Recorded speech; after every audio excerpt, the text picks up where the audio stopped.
ഇസ്ലോൺ ദൈവത്തിന് മഹത്വം. കർത്താവിൻ്റെ ധന്യമുള്ള തിരുനാമം ഇന്ന് പകൽക്കാലം വാഴ്ത്തപ്പെടുമാറാകട്ടെ. സദൃശവാക്യം 12-ാം അധ്യായം അതിൻ്റെ 13-ഉം 14-ഉം വാക്യം പ്രകാരം പറയുന്നു: അധരങ്ങളുടെ ലംഘനത്തിൽ വല്ലാത്ത കെണിയുണ്ട്, നീതിമാനോ കഷ്ടത്തിൽ നിന്ന് ഒഴിഞ്ഞു പോരും.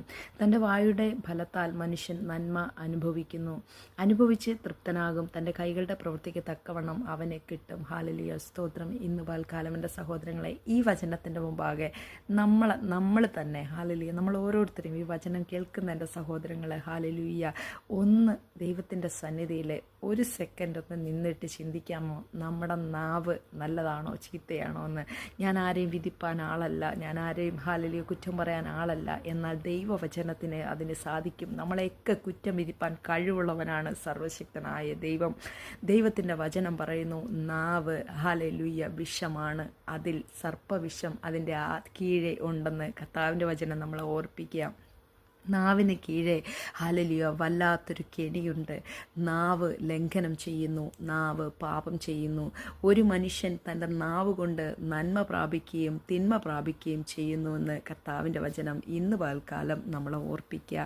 എൻ്റെ പ്രിയ സഹോദരങ്ങളെ, ഇന്ന് പകൽക്കാലം ഈ വചനത്തിൻ്റെ മുമ്പാകെ നിങ്ങൾക്കൊന്ന് കീഴ്പ്പെടുവാൻ മനസ്സുണ്ടെങ്കിൽ, നിങ്ങൾക്കൊന്ന് ഏൽപ്പിച്ചു കൊടുക്കുവാൻ മനസ്സുണ്ടെങ്കിൽ, നിങ്ങളുടെ അധരങ്ങളെ ഹല്ലേലൂയ തേനിലും തേൻകട്ടയിലും മധുരമായ നമ്മുടെ കർത്താവ്, നമ്മുടെ യേശു കർത്താവ് ഹല്ലേലൂയ, അത് ഹല്ലേലൂയ പഥ്യമായിട്ട് അനേകർക്ക് അത്ഭുതമാക്കി നിൻ്റെ നാവിനെ ഉപയോഗിക്കാനായിട്ട് ഇടയാവും. ഹല്ലേലൂയ, നമ്മളൊരു പക്ഷേ നമ്മളെ വേദനിപ്പിക്കുന്നവരുടെ, നമ്മളെ അപമാനിക്കപ്പെടുന്നവരെ, നമ്മളെ കല്ലെറിയുന്നവരുടെ ഒക്കെ മധ്യത്തിലായിരിക്കാം നമ്മൾ ജീവിക്കുന്നത്, അല്ലേ?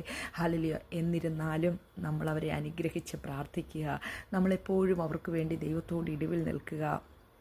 നമ്മൾ അവരെ വിധിക്കുവാൻ ചെന്ന് കഴിഞ്ഞാൽ നമ്മുടെ ജീവിതത്തിൽ ഒരു അനുഗ്രഹവും കടന്നു വരത്തില്ല, നമ്മൾ വിധിക്കപ്പെടുകയേ ഉള്ളൂ. നമ്മുടെ ദൈവം നമ്മളെ വിധിച്ചുകൊണ്ടേയിരിക്കും. നമ്മളെ വിധിക്കപ്പെടുവാനോ മറ്റുള്ളവരെ കുറ്റം പറയുവാനോ ഹല്ലേലൂയ ഒരു കൂട്ടു സഹോദരനെതിരായിട്ട്, അല്ലെങ്കിൽ ഒരു വേദനയിലായിരിക്കുന്ന ഒരു ദൈവ പൈതൽ ഓർ ആരുമാകട്ടെ ഹല്ലേലൂയ അവർക്കെതിരായിട്ട് കുറ്റം പറയാനല്ല ദൈവം നമ്മളെ വിളിച്ചത്. നമ്മൾ ആ സകലത്തിലും അനുഗ്രഹിക്കുന്നവരായി തീരുവാനാണ്.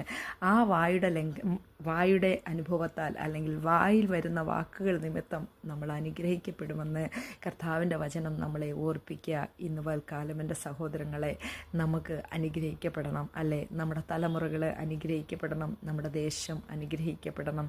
പാപത്തിലായിരിക്കുന്ന ദേശത്തിലാണ് നമ്മൾ ജീവിക്കുന്നത്. നമ്മൾ ഓരോരുത്തരും പാപികളാ. കർത്താവ് യേശു ക്രിസ്തു നമ്മളെ ഹല്ലേലൂയ അവിടുത്തെ രക്തം കൊണ്ട് വിലക്കി വാങ്ങിയതാ. അബോധത്തിൽ അസുബോധത്തിൽ നമ്മുടെ നാവുകളെ കടിഞ്ഞാണിട്ട് ദൈവത്തിന് കൊള്ളാകുന്നവരായി ഹല്ലേലൂയ നമുക്ക് ദേശത്തിന് പ്രയോജനമുള്ളവരായി അനേകർക്ക് നമ്മൾ അത്ഭുതമായി തീരണമെങ്കിൽ നമ്മുടെ നാവിനെ നമ്മൾ തന്നെ സൂക്ഷിക്കണം. ഈ വചനം